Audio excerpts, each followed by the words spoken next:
Hello, guys. Good morning. Welcome to the Young and Sane podcast.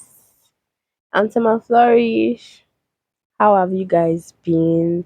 Merry Christmas to you all. Merry Christmas. I know that you are enjoying your holiday. You're having fun. I hope everybody's cool. I hope you guys are enjoying the spirit of togetherness and celebrating the reason for the season. How was your Christmas day? Like, I'd love to know. You can drop them in the comment section.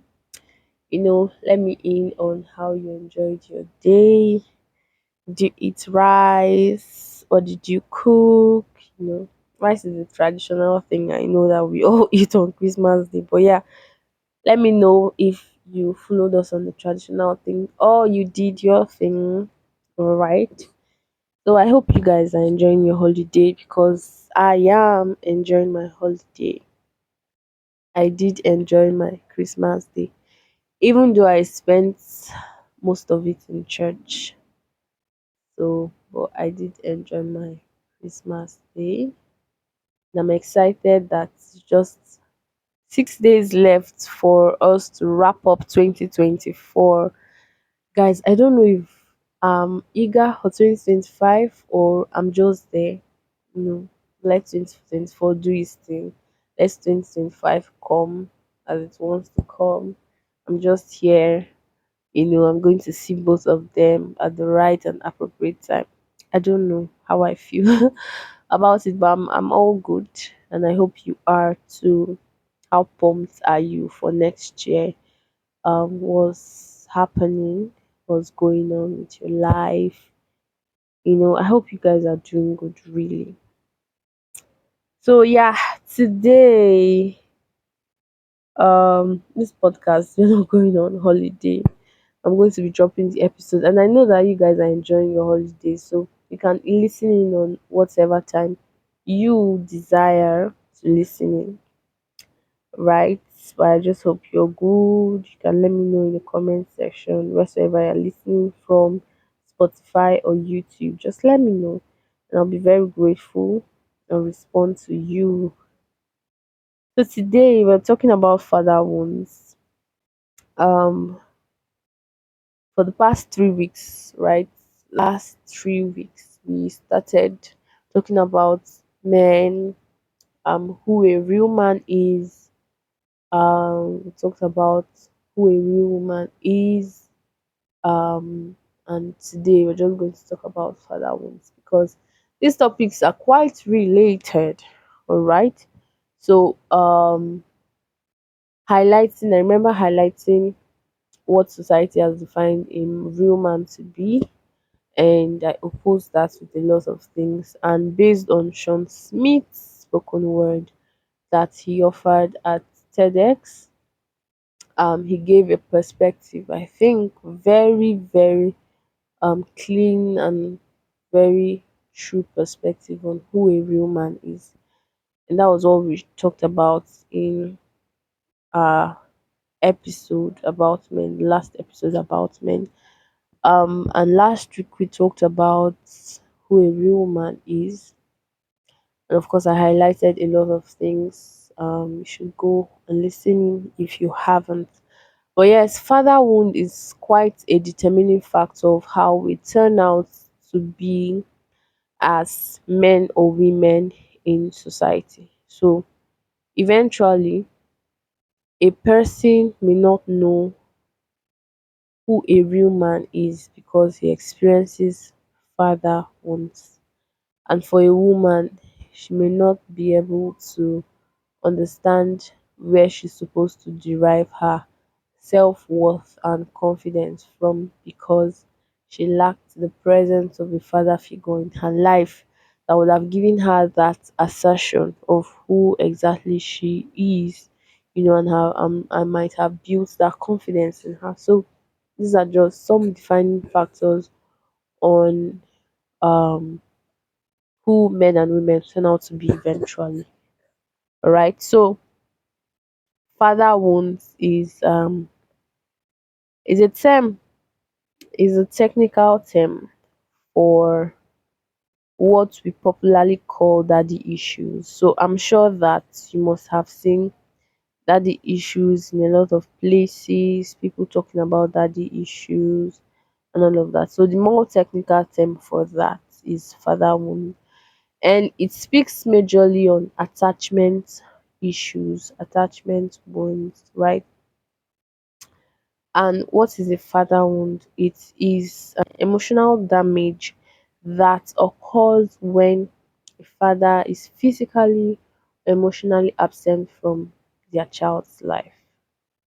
So it makes that child to begin to feel unloved, unknown, or unwanted by their father, because probably he was physically absent or he was emotionally absent from an early age.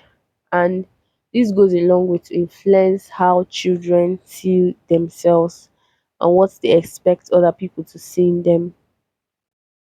And these mindsets, thoughts, beliefs, patterns, they form and solidify over the years, that they now begin to change how people live their lives in adulthood, right?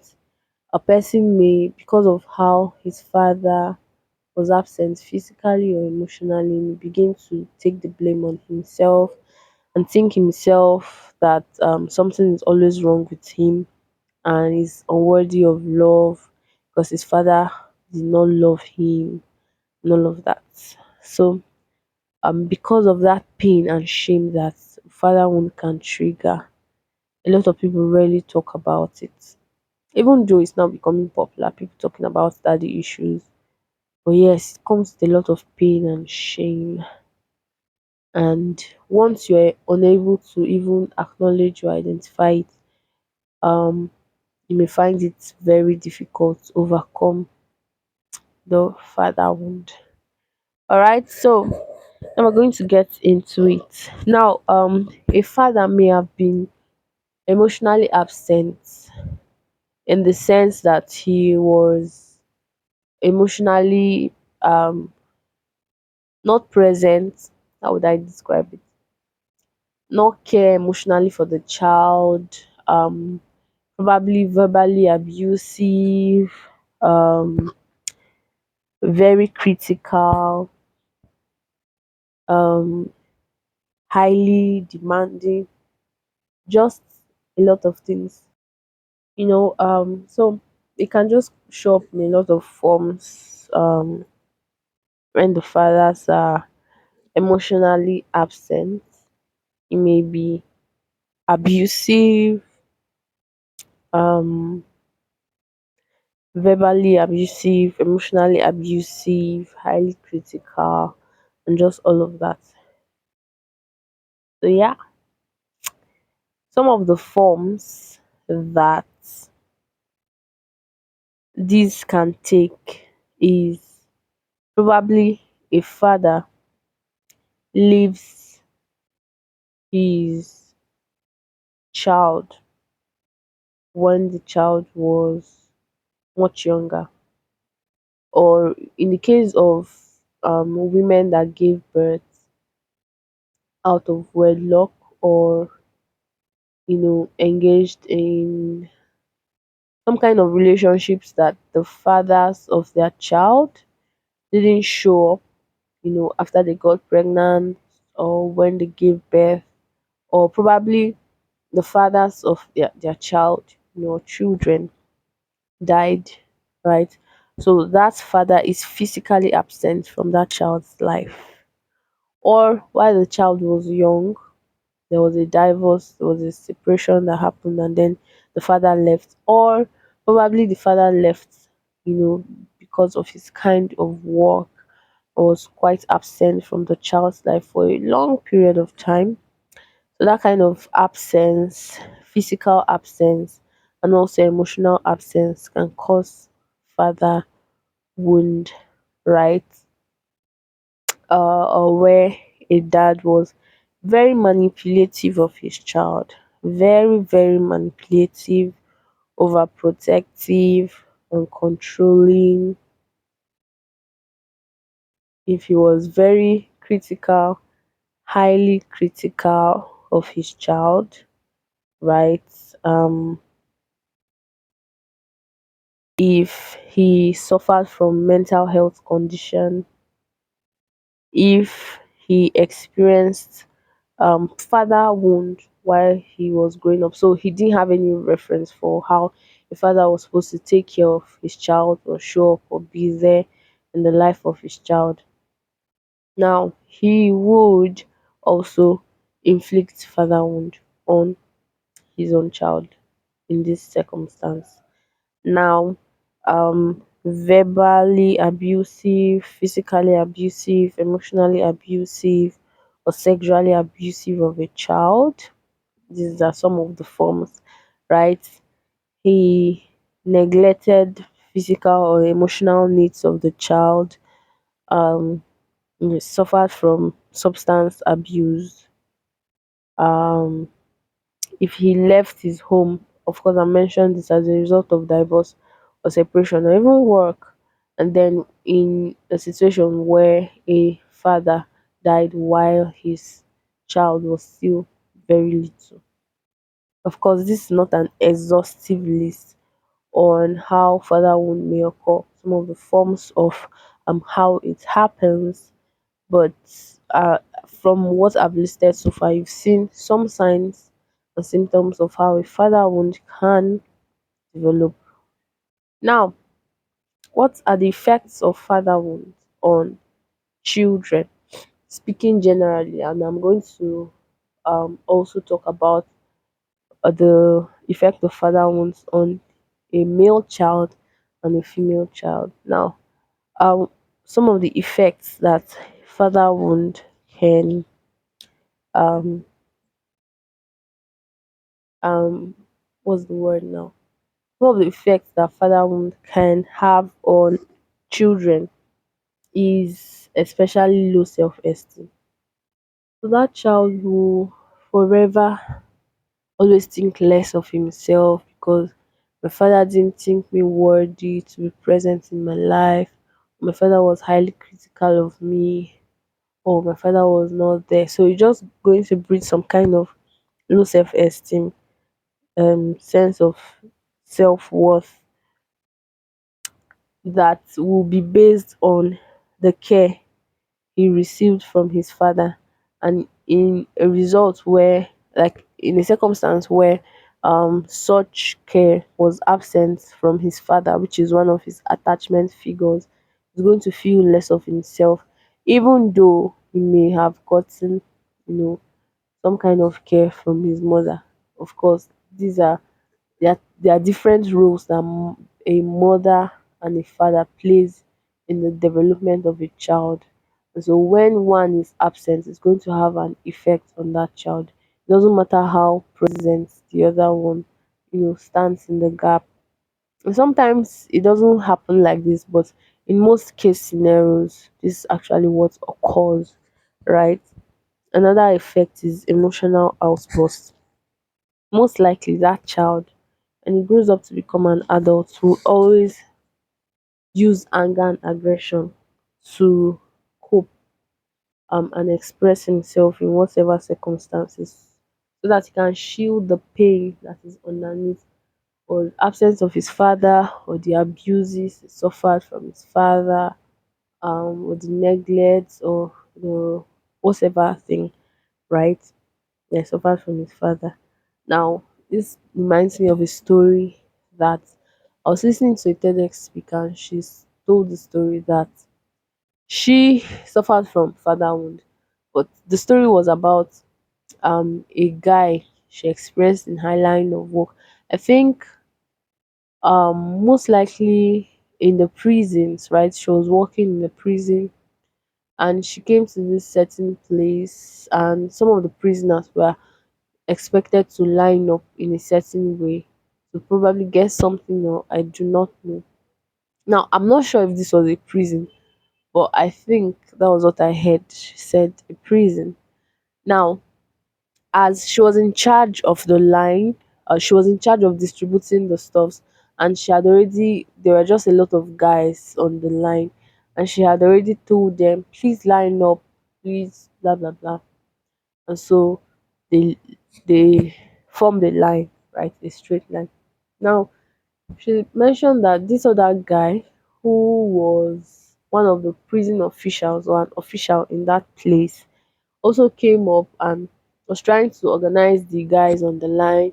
Hey, you, make sure you are in the line, form a straight line, form a line, was trying to talk to him, be on the line. And then this guy just immediately goes all out on him. And then the question he was asking, who are you to tell me what to do? Who are you to tell me what to do, nigga? Are you my father? Are you my father? You're not my father to tell me what to do. So the anger outburst was just very unnecessary. The aggression was so uncalled for.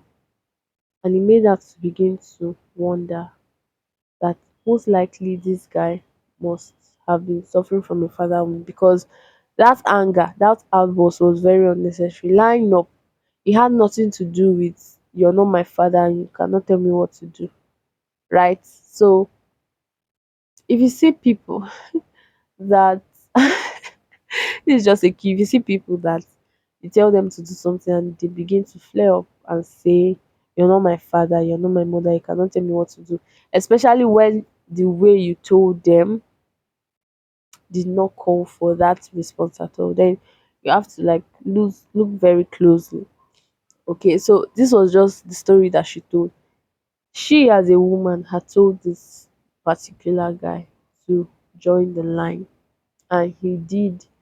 He talked to her calmly. But when the guy showed up and said the same thing that she said, he had an anger outburst, and started talking to him. So this is just one of the examples of emotional outbursts that are effects of the father wound. Another effect of the father wound is unhealthy relationships with the opposite sex. So, because children, these children, while they were little, they lacked a physical reference of how, especially female children, right, and even male children. Okay, in this case, male children, female children, because they lacked a physical reference of, in the case of a girl child, physical reference of how a man should treat a woman in, primarily in her home. It's her father that is expected to lay that foundation on how a woman is supposed to be treated. So because she lacks that reference from her dad, she's most likely going to have issues in her relationships with opposite sex, because she do not know what to expect of how a guy is supposed to treat her. And then for a man, he didn't have any physical reference of how he's expected to treat a lady, to talk to a lady. So it's most like he most likely would not do it in a proper way. He will most likely not be able to relate with ladies correctly because he had no reference from his father. Now, perfectionism is another effect of the father wound in children with the father wound. A child with overly critical father, or a father who belittles everything he does, or belittles him, seeks every opportunity to put him down, or abuse this child, whether a girl or a boy, you know, that child may now begin to learn from the action of his father or her father that mistakes lead to punishments and insults. And so that child may now begin to fear making mistakes in adulthood.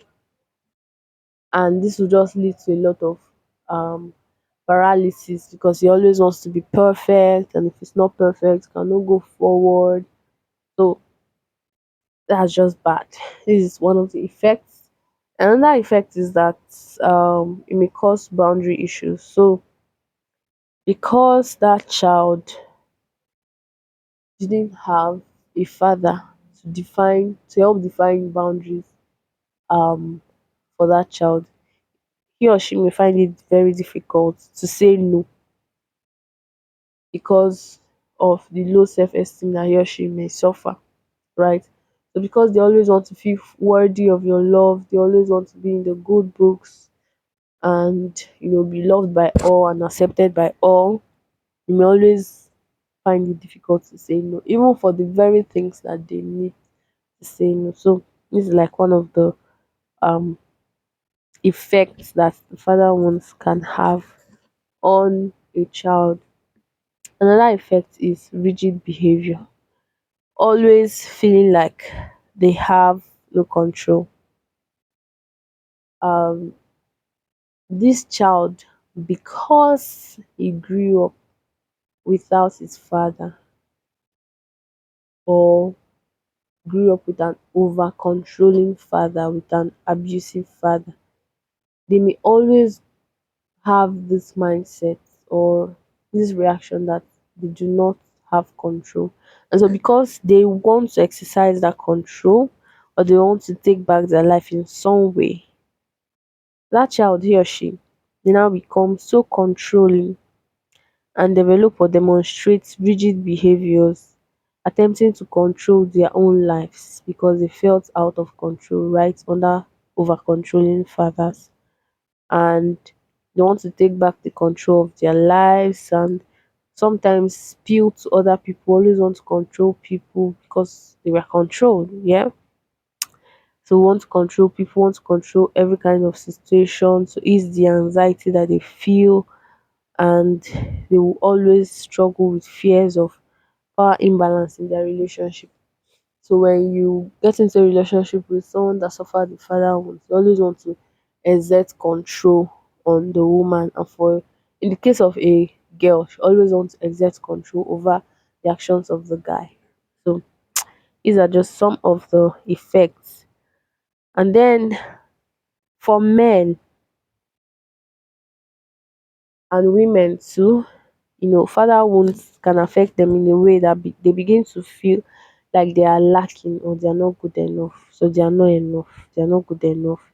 And then they will continuously struggle with feelings of self doubt, of inadequacy, and will always constantly need approval and validation from authority figures. They always want to make this person their daddy, this person their daddy, because that authority figure will kind of give them, you know, some validation that they lacked while growing up, or approval. And so they will always constantly crave male father figures, which is referred to as father hunger, always wanting authority figures in their life, people that will give them validation, people that will give them some kind of approval, or they may develop intense anger towards their father and also, in extension, other men. And this anger sometimes will be internalized, and once they internalize this anger, it will usually lead to negative self views. So they begin to view themselves in a negative light. They begin to hate themselves, and by extension, hate their father and older male figures also. So it can be these two coexisting, or each of that you know going about with father hunger or exhibiting so much anger towards men, father figures, and all of those things. So um let's talk about father wounds in women. How does it show up? Of course, it shows up in the forms that it shows up in men, right? Spoken about most of the effects, and all of these effects can show up either in men or women. but most of the times for men specifically, it shows up as not being good enough. And I remember I was listening to someone speak, and I realized that most of the guys that I've met that had issues with their dad, or so and so, somehow that had this father wound, in most aspects of their life they do not feel like they are good enough. And I think here's how I heard the person say it. He said that um a man, the presence of a father's, um you know the presence of a father in a child, right, or in a man's life, would often give him this validation that he would seek as a child, or this approval that he would seek as a child, that yes, my son, you are a man, keep going, keep going. So there's always that internal need for approval, there's always that internal need for validation from their fathers, for men specifically, right? And in a situation whereby a male child lacks that, he will grow up not ever feeling good enough. He always wants to prove himself to people, by doing a lot of things, by doing this and doing that.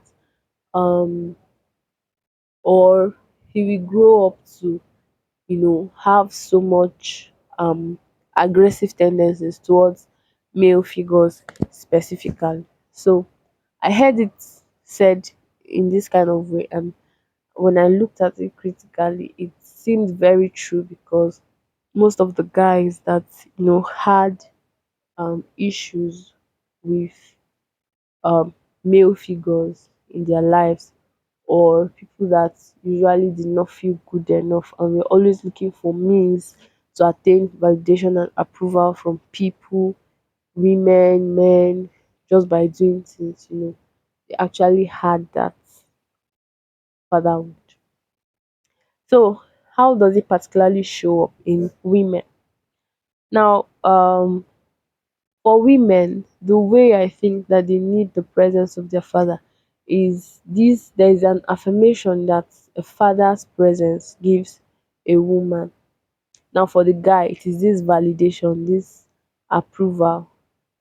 It sounds the same as affirmation that a girl child receives from her dad, but it's not entirely the same, right? For in the case of a girl child, she needs this affirmation from her dad that she's beautiful, she's bold, she's this and that. And so in a situation whereby a father was absent, or a father was lacking in fulfilling his role in his girl child, that child is going to have a low self-confidence, no confidence at all, because there's something like that affirmation by dads to their girl children do to the children. It boosts their confidence, right, in who they are.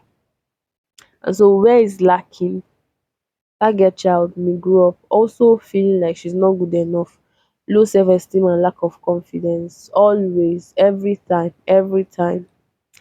And also it may show up with her craving acceptance um from any kind of male figure that she finds, because she's looking for that thing that her father did not give her, right?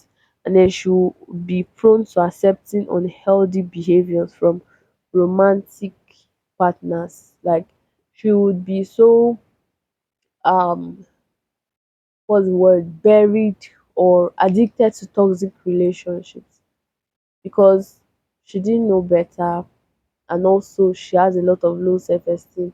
She doesn't think herself to be worthy or deserving of love. So the fact that this guy is toxic to me, I deserve it.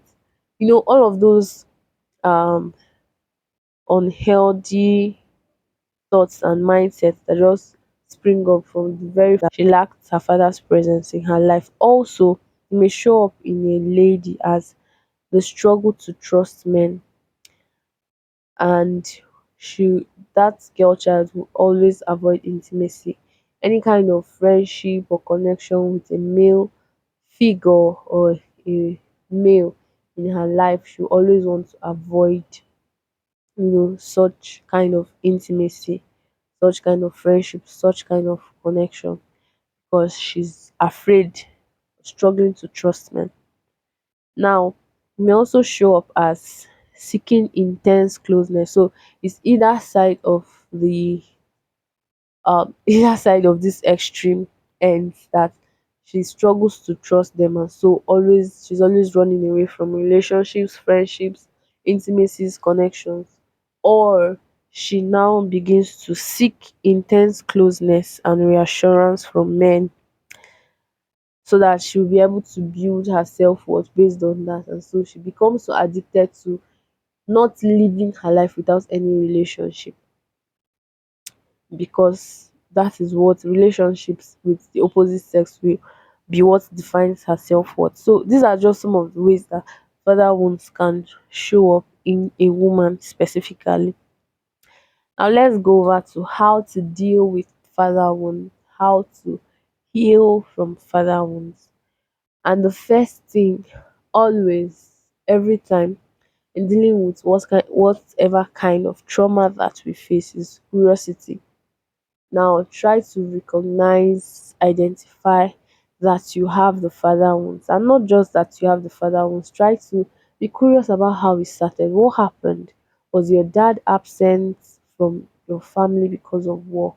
Was it because of the divorce or separation that they went through, your mom and your dad went through while you were a child?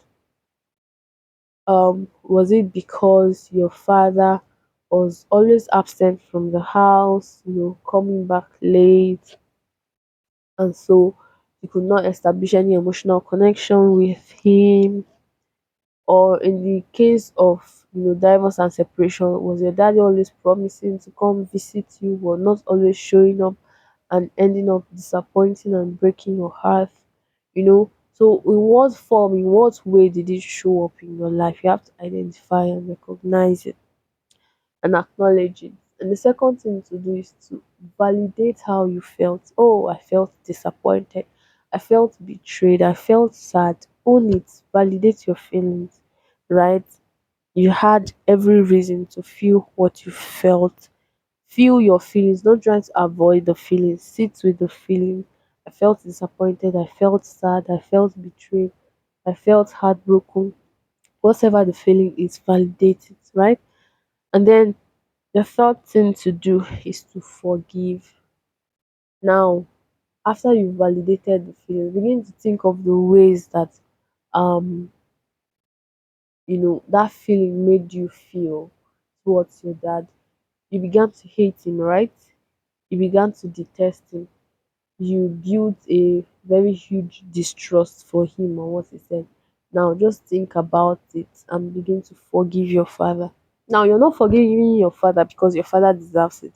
He obviously does not deserve your forgiveness. But you're forgiving your father because it's a step in healing from trauma that you must go through, so that you can remove the power of healing yourself from the person, and then placing that power on you, because you own, like, you have the keys to your own life, right? And the more you keep that person in the prison of your heart by not forgiving the person, by not letting the person go, you're giving the person so much more power to hurt you, you know to make you keep living in the bondage of your trauma. Or when you forgive, you are letting the person go and taking back your power to seek healing from that person's hands, right? So you need to forgive your father.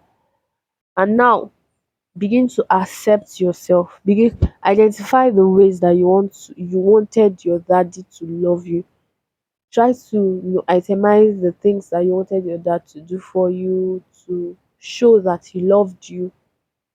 How you wanted him to show up for you, how you wanted him to affirm you, how you wanted him to validate or approve you. Now identify those things and begin to validate yourself, begin to approve yourself, begin to affirm yourself.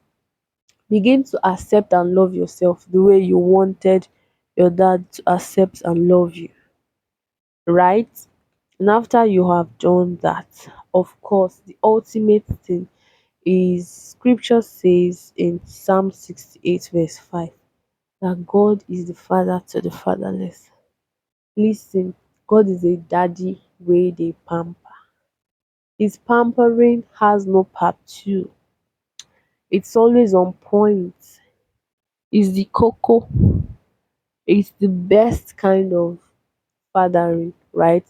And I think a lot of guys, a lot of times, because of how our parents treated us, and because in this case, because of how our fathers treated us, we do not have a good reference for how a good father is supposed to behave. We do not have a reference on how good fathers behave, and so we reject the fatherhood of God subconsciously, unconsciously, or even intentionally, because I like, if my father was not good, then I don't know, this father this father thing is not really fathering, right? So we tend to project that on God, but God is a good father, and that's one of the steps you need to take on the journey of healing, is allowing God to father you.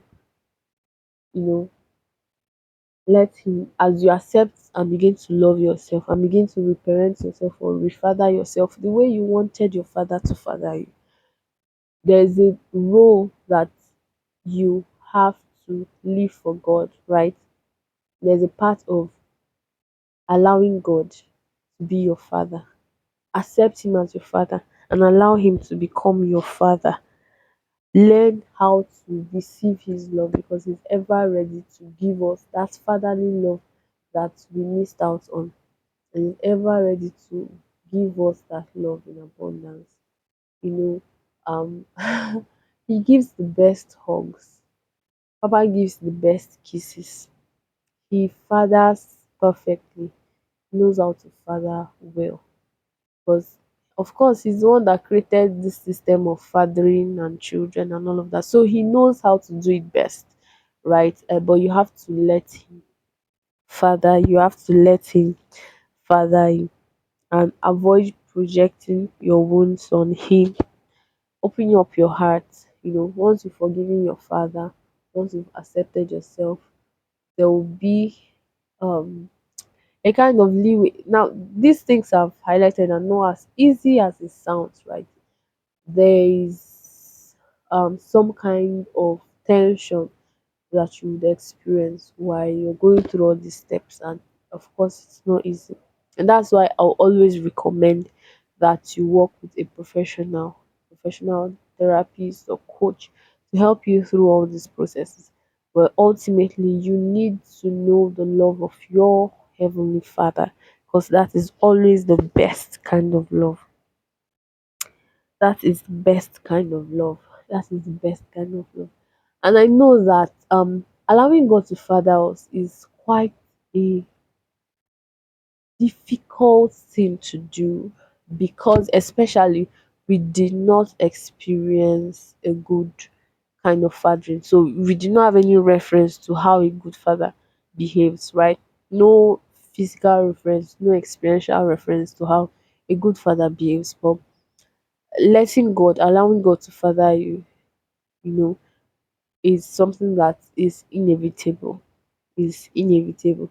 And if you quite agree with me that allowing God to father us is quite difficult, because when you look at the church demographics, a lot of men are not they don't go to church, right? They say they are not religious, but I don't think going to church is I I don't think going to church has anything to do with religion. But let me leave that thought. That's not what we're talking about today. But a lot of people go to church, right? But lack relationship with God. And that's because a lot of people experienced um fatherhood that was not good, that was not exactly how God wanted it to be, right? And so when you go to church, You see a lot of guys going to church too, but they find it difficult building and having a relationship with God. They find it difficult trusting God because why? They are doing a lot of unconscious and subconscious projection of the bad fatherhood they received from their fathers on God. All right. And so, but it's inevitable to let God father you because that is the best fatherhood. That's the best fathering you can ever experience in your life. And when He fathers you, it's going to bring a kind of wholeness, a kind of healing, especially to the father wounds that you experience. I promise you. And you're going to see Him from a different light and a different perspective. But the healing and wholeness is going to bring will be on a whole lot of a different perspective, right? It's going to make you whole and healed. So these are just some of those steps that I've highlighted on how to seek healing from father wounds, both for men and women, right? Now, again, I would encourage you to seek professional help because these things, though they sound simple, they are not that easy to go through, and it takes a lot of work, it takes a lot of patience, and growth. Healing is mercy. It is mercy, it is mercy. Oh my. You need the mercy of God. You need um you need to have some kind of what's the word, stamina and fortitude and strength to go through healing. Healing is, to be honest, is difficult, right? But even staying in the trauma is more difficult. Staying in your wounds is more difficult, and it will make you lose your life more, right? There's nothing to gain in staying in your wounds, but paying the sacrifice to heal is everything and to change your life and make your life for the better. So I encourage you guys to seek professional help because of how messy the father wounds can be. So this is where we are going to wrap up this week's episode of the Young and Sane podcast. I hope you're enjoying your holidays. By next week Friday, we'll be in the new year. Be in the new year. Probably 3 days in the new year, 4 days in the new year. But yeah, I'm excited and um I'm just there. I do not know. Yeah, I'm excited for all that God has for us in store for us in 2025. I hope to see you in the new year, cool, healthy, and strong. And yes, if you want to seek professional help with healing from father wounds, you can reach out to me on Instagram at Tamarflourish. Um, Tamarflourish at Tamarflourish on Instagram. Send me a DM, or you can send me a message on WhatsApp with the following number: 09030251107. Let me call it again: 07090251107. Send me a message on WhatsApp and let's begin the healing journey from father wounds. So yeah, thank you so much for tuning in to this week's episode of the Young and Sane podcast. I hope to see you in the new year and in the New Year's episode. Take care. Bye.